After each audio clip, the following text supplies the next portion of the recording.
The Battle of Rock Harbor, 1814. Cape Cod was particularly vulnerable during the War of 1812 and took part in a great number of naval conflicts. Rock Harbor, located on the west side of Orleans, is a relatively narrow and shallow inlet that serves as the town's gateway into Cape Cod Bay.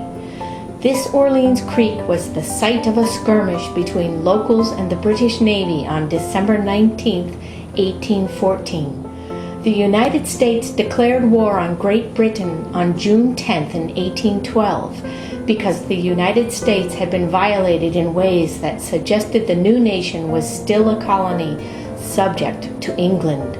The people of Cape Cod, knowing well the effects war would have on maritime industry, were not particularly supportive.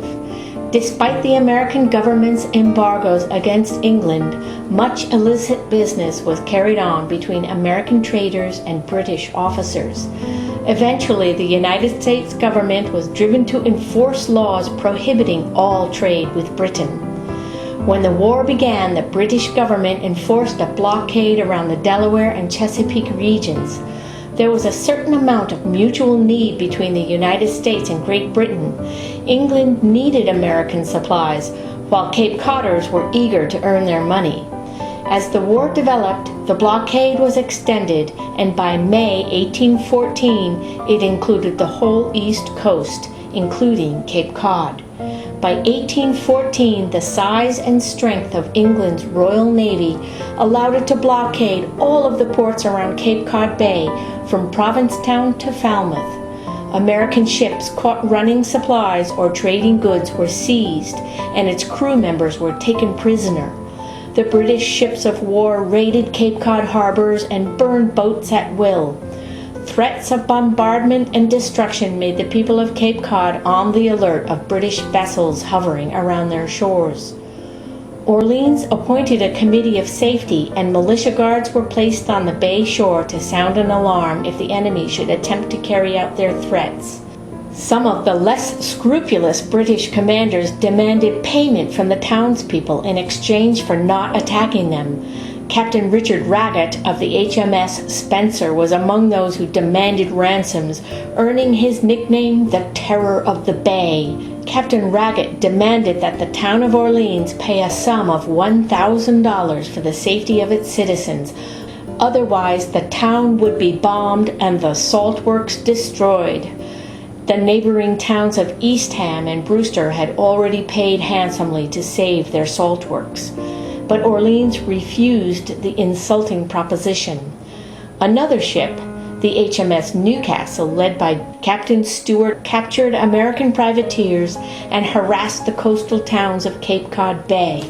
The engagement, fought on December 19, 1814, was a delayed result of the grounding of the Newcastle off the southern tip of Wellfleet on December 12th. Spars and rigging were thrown overboard to lighten the vessel during the effort to refloat her. Then the incoming tide carried some of the spars toward the Orleans shore, where a group of locals made them into a raft, dragging it into the Rock Harbor Creek. There they fell on the tackle with axes in an effort to reduce it to useless debris. On the afternoon of the 13th, finally freeing his vessel from the sandbar, Captain Stewart sent a boat to Rock Harbor to search for the missing tackle and other equipment. At first daylight on December 19th, 4 armed barges were sent out from the Newcastle to investigate the situation at Orleans and reclaim any usable tackle. One of the barges, a 14-oared vessel commanded by Lieutenant Frederick Marryat, and a crew of 22 seamen and Marines, led the way along the coast to the mouth of Rock Harbor Creek. The other 3 barges remained in open water to blockade the mouth of the creek. Marryat landed his force of Marines with orders to set fire to the saltworks and the 3 sloops that were in the creek. He ordered all the loose salt to be dumped into the water.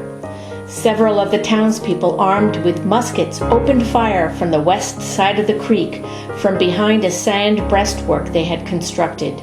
The British immediately returned the fire, and in the firing that followed, one of the British Marines was fatally wounded, and several others also may have been hit.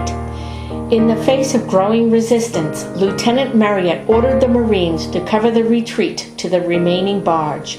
Thus ended the military engagement usually called the Battle of Orleans, involving a small British force and what Captain Stewart later referred to as those wretches in Orleans.